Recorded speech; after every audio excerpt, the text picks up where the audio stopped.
Imagine wielding a weapon that is part mace and part firearm, or a shield with a hidden lantern to blind your enemy in a dark alley. These aren't some fantasy inventions, but real historical artifacts. Here I'll go through 5 of the most interesting and unique weapons of the medieval and early Renaissance period. The Holy Water Sprinkler.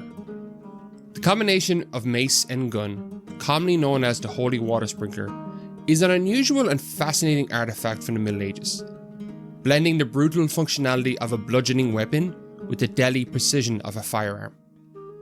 Emerging during the late 15th century in Europe, this weapon reflects the inventive but often violent spirit of the era, when soldiers and craftsmen experimented with hybrid weapons to increase battlefield versatility. It was a favourite of King Henry VIII's and was known as King Henry VIII's walking staff.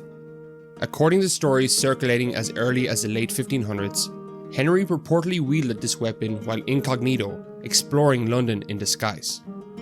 One time he was arrested while roaming the streets. His captor was congratulated on his attention to detail.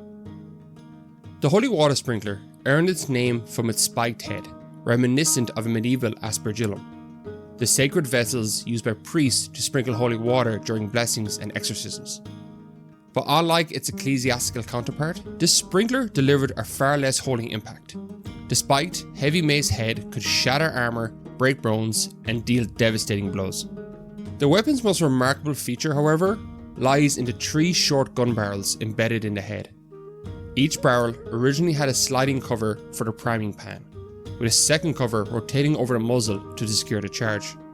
This allowed someone to fire a shot before closing in for melee combat. This added a surprising lethal advantage, catching enemies off guard with a sudden shift from projectile to blunt force. This rare combination weapon reflects a period of arms innovation, spurred by rapid advancements in gunpowder technology. Europe's early firearms were generally unreliable, slow to reload, and challenging to carry in close combat scenarios. Melding a blunt instrument with gunpowder technology created a solution, a weapon that could be used both in ranged and close combat situations. It is unlikely this weapon was adopted at large. It may have been the case only a few were made, but it remains a unique relic, embodying the combination of medieval craftsmanship, ingenuity, and the darker side of human creativity. But if you ever want to see it, it is actually housed in the Tower of London. The Lantern Shield. The Lantern Shield stands out among historical weapons for its ingenious design and multifunctional use. Developed in Italy in the 16th century, this weapon combined a small, round shield with an array of additional features, including a lantern mount, spikes, and even dagger-like extensions.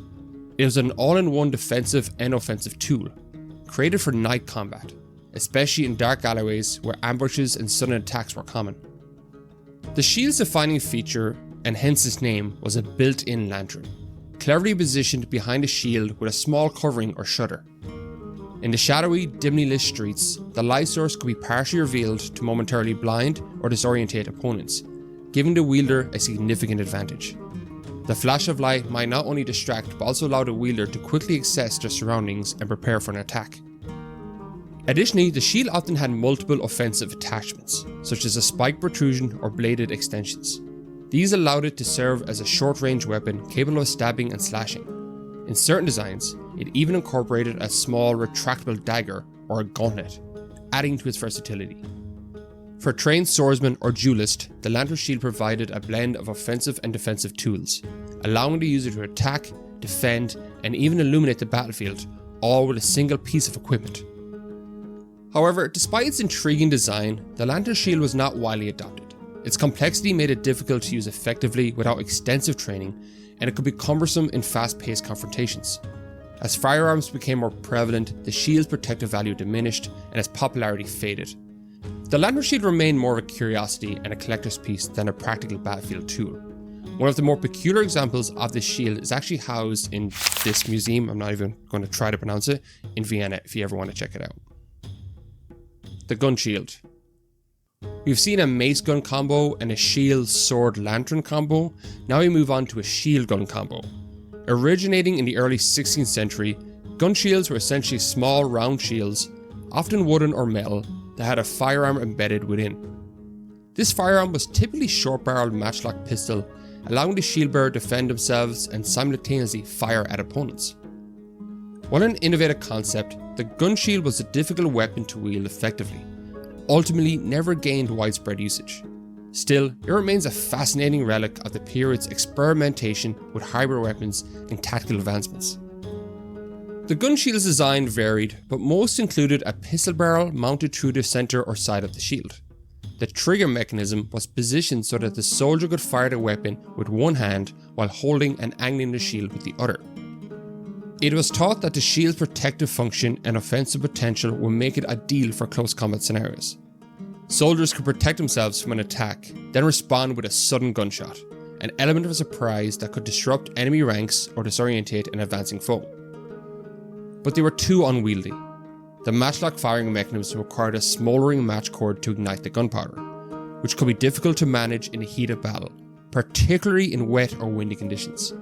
And the heaviness of the gun impacted the mobility of the shield, and the shield became very difficult to maneuver. One of the most famous proponents of the gun shield was King Henry VIII of England, the lover of the holy water sprinkler.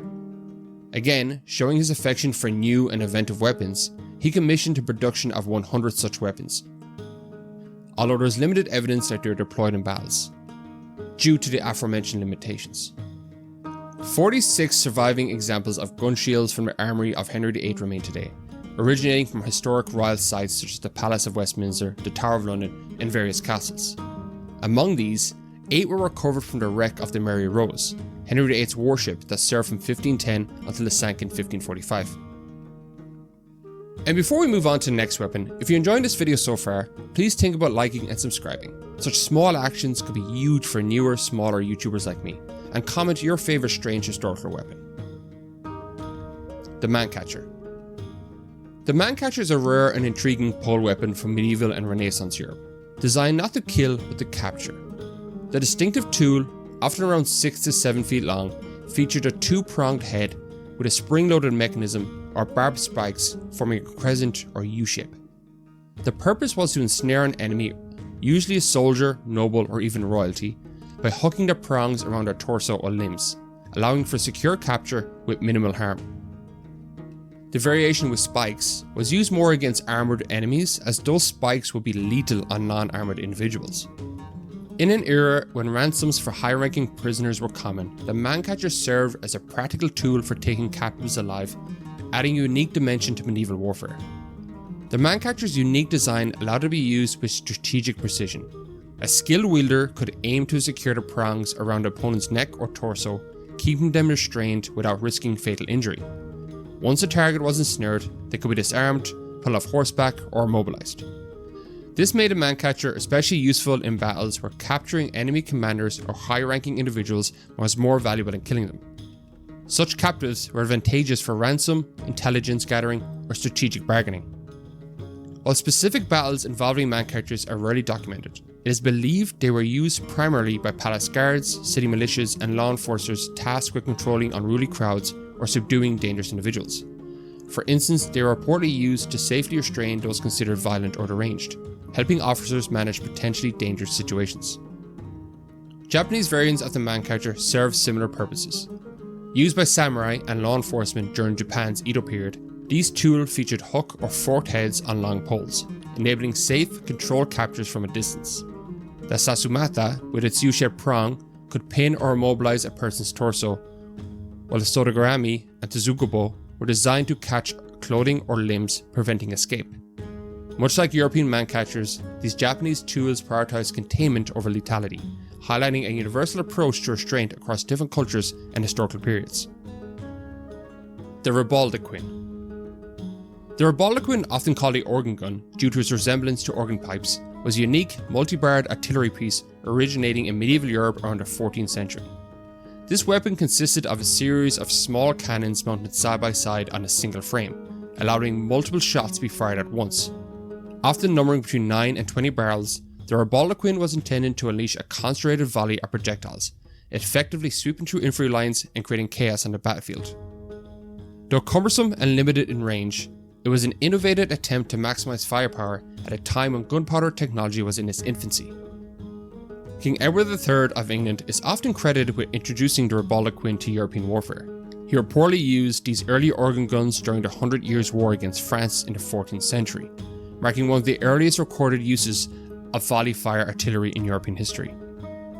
The Rebala Quin's design was intended to bridge the gap between archers and heavy artillery, providing short-range volley fire that could be devastating at close quarters.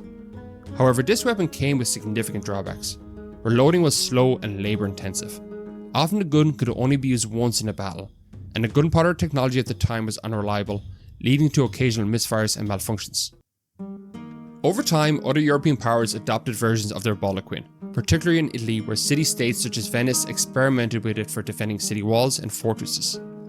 Leonardo da Vinci, fascinated by multi-barrel artillery, even designed his own version, hoping to enhance its tactical effectiveness. A 50-barrel version is said to have been owned by King Louis XII, with the French using Rebala Quins at the Battle of Ravenna on 11th April 1512. They were eventually phased out in the 17th century. What I love about all these weapons is they were all trying to fill a specific need, all with varying degrees of success.